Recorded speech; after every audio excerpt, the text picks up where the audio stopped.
Eso es el mar. No. Esto es la ciénaga. ¿Y ahora qué hacemos? Cruzarla. Es lo único que podemos hacer.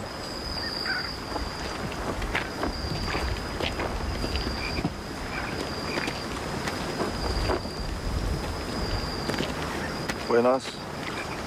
Buenos días, ¿cómo está usted? A cruzar la ciénaga, amigo. Hasta el morro nomás. ¿Será que nos puede llevar? Claro que lo llevamos.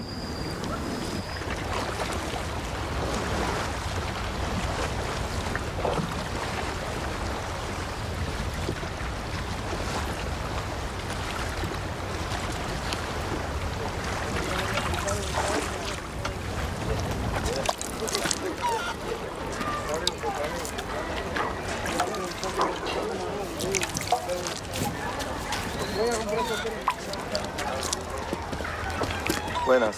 Buenas. Una patilla, por favor. La parte para comer de una vez.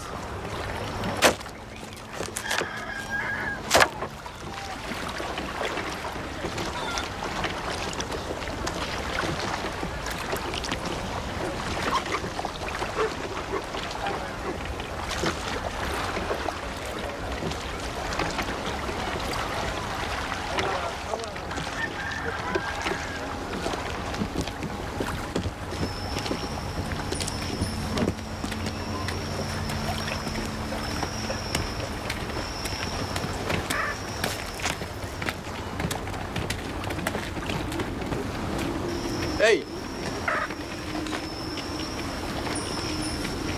¿Usted toca esa vaina?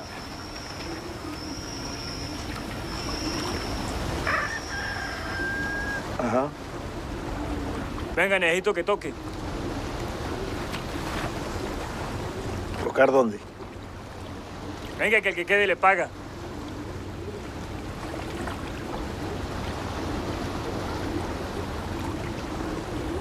No.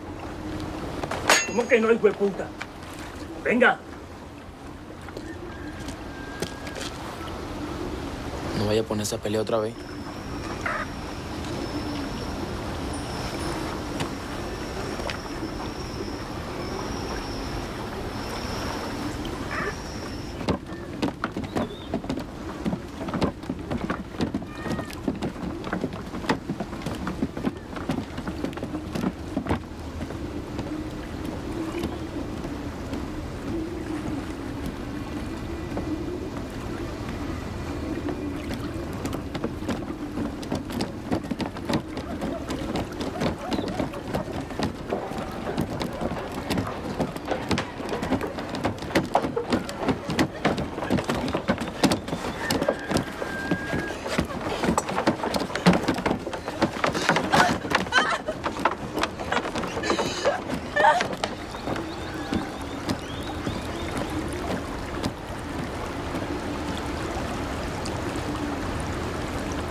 Y entonces, toque pues.